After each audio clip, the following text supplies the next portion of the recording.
Alright, magandang araw po sa inyong lahat mga kababayan. Batang Maynila to, Ito pong si Mark Gamboa, mga kababayan. Itong kaibigan natin na tumatakbong senator. Nag-post po sa kanyang social media. At ito po yung kanyang pinost. 2025 elections, mayoralty preferences, City of Manila, January 2 to 7, 2025. At ang nagsagawa po ng survey ay Field Data Trends. Ayan mga kababayan. Isko Moreno, 72.1%. At sumunod daw si Sam Versosa, 13.5%. Hani Lacuna, 12.3%. At Raymond Bagaching, 1.4%. Ayan mga kababayan. Kaya naman sabi nung sabi nung mga sumusuporta kay Yorme, landslide na raw mga kababayan. Yung kanilang paglaban dyan po sa pagiging mayor dyan po sa lungsod ng Maynila. Ayan, Field Data Trends. Grabe, no? 72.1%. Ang layo po ng ng agwat. Sabi nila, sure win na raw itong kanilang kandidato.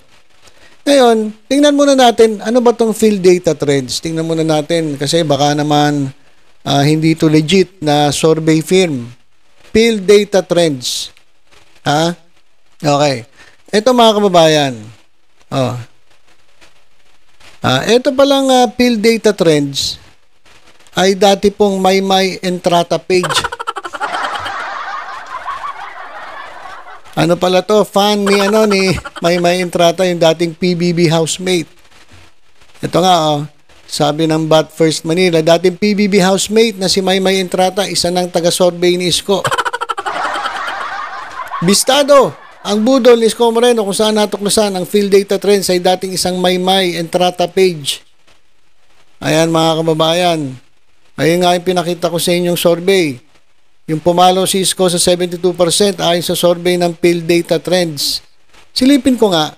Guys, silipin ko lang Tingnan natin yung Field Data Trends. Field Data Trends. Tingnan natin para hindi tayo magkamali. Okay. Ito yung Field Data Trends mga kababayan. At tingnan nga natin ano ba ang nito. Background nitong Field Data Trends. About. Tayo sa about.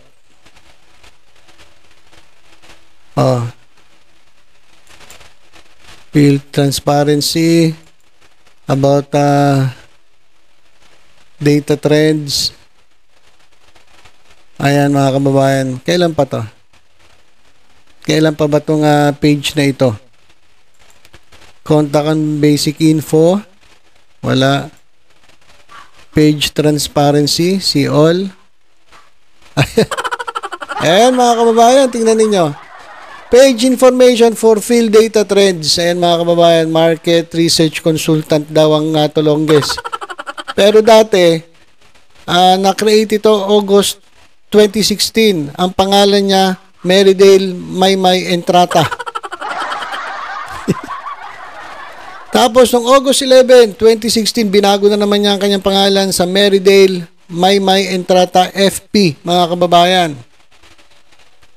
Tapos ngayon, after ilang years, 9 years mga kababayan, pinalitan na ang kanyang pangalan. January 11, 2025. Ito, bago lang Itong bagong taon talaga lang So, naging Field Data Trend siya, January 11, 2025. Binago niya. Pero dati po itong ang pangalan, Merridale Maymay Entrata FP at Merridale Maymay Entrata. So, ito ay mga kababayan, dati pong tagahanga ni Maymay Entrata yung PBB housemate.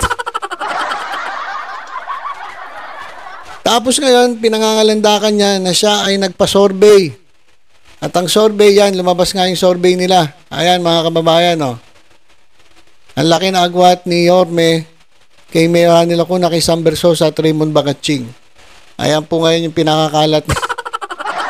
Mark naman, Ito tumatapos senator tong kaibigan natin. Paano ka namin iboboto kung ganyan? Post ka ng post. Akala ko ba gusto mong ingatan ang ating mga kababayan sa mga social media fake news sa mga pinupost ng ating mga kababayan. Gusto mong maging maingat tayo, protektahan ang ating mga kababayan, mga netizens sa mga maling impormasyon, pero ikaw nagpo-post. Paano ka namin iboboto niyan? Mark Gamboa. Oh. Yung nag-post yan, dati palang ano yan, oh. May entrata. Ba yan? Oh, Field Data Trends, Market Research Consultant kuno. Pero nung ginawa yan, ang pangalan, may entrata, Merridale, may entrata FP. Ano ba yan? O, tapos ngayon, ayan na yung ano, nangyari. Ito pala si may entrata. Taga-survey na ng kalaban ni Mayor Hanny Lacuna. Ito mga kababayan yung totoong survey. Okay. Ito po yung titingnan ninyo. Wag po yung mga peke pong mga survey firm na naglalabas sa mga resulta ng survey nila.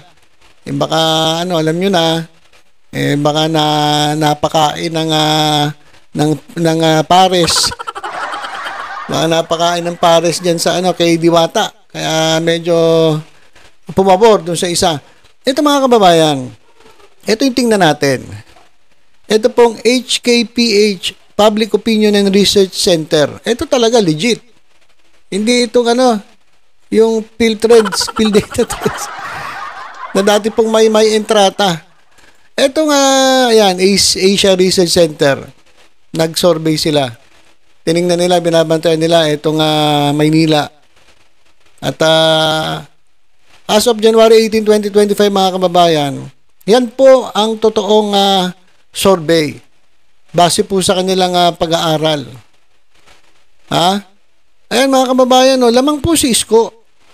Siyempre talaga namang kahit noon pa kilalang kilala sa social media si Yorme. 46%. Sumunod po si Mayor Hanny Lacuna na 31%. Malamang pa rin si Yorme ng 15%, tapos si Sam Versosa 15%. Hindi ito. Dito po kasi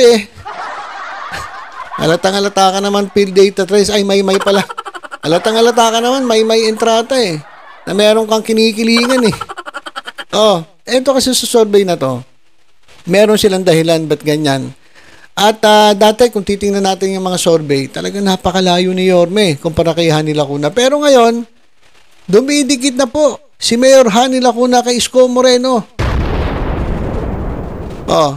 Kaya nga kilos talaga sila, bilis kilos Kasi alam nila, medyo lumiliit yung gap. January pa lang ngayon, February, March, April, May. Meron pang 4 na buwan bago mag-eleksyon.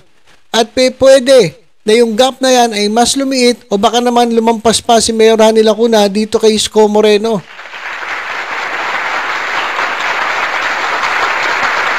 Kasi alam niyo kung ganito kalaki ang survey, hindi ka na mangangampanya.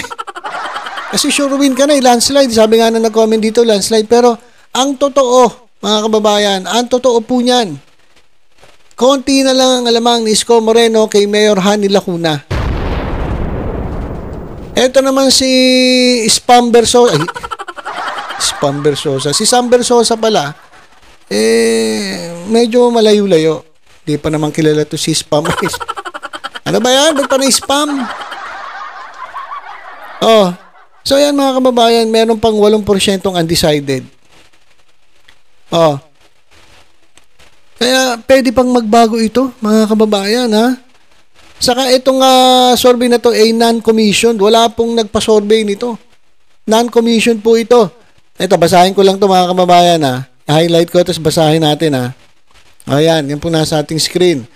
The HKPH Public Opinion and Research Center in collaboration with the Hong Kong-based Asia Research Center has unveiled the latest findings of its independent, non-commissioned, hindi katulad nito, may-maya.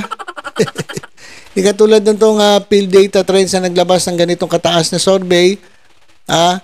Ayan po si may entrata. Ito pong HKPH, hindi po ito commission. Non-commission po sila, independent. Kaya sila po ang ay nagpa-survey dyan po sa pagka-mayor sa Maynila. Habang lumalapit po ang eleksyon, the city's political arena has become a battleground for three key contenders. Former Mayor Isko Moreno, incumbent Mayor Hani Lacuna, and Congressman Sam Bersosa. The results highlights a dynamic and closely watched competition for leadership in the capital. Ayon sa kanilang pag-aaral, dikit-dikit po ang laban. Pwede pong mabago, pwede pong magpalitan yan habang papalapit ang eleksyon. Hindi katulad ng pinalalabas nila na survey ni Maymay Entrata na landslide na raw yung si Yorme Isko Moreno. Ito mga kababayan, ayan. Former Mayor Isko Moreno currently leads the race with 46 voter preferences, 46%, reflecting his continued popularity despite a controversial detour into national politics. Kasi dati pa naman talagang sikat si Yorme, artista. Naging mayor pa, nung naging mayor siya ng Maynila, napakaganda ng ginawa niya sa Maynila. Talagang sikat si Yorme. Napakataas ang following niya pagdating po sa social media. Ang tanong kasi, social media yun eh. Yung mga lahat ba na nagpapakita ng suporta sa social media, yan ba ay mga taga Maynila? Mga botante ba yan, mga taga Maynila? Hindi tayo sigurado.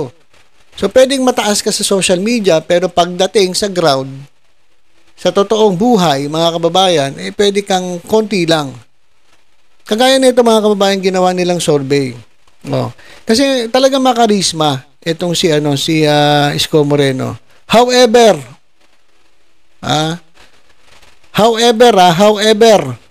lingering concerns over his abrupt departure for an unsuccessful presidential bid in 2022, along with criticism sa unfinished projects during his tenure, pose challenges to solidifying broader support.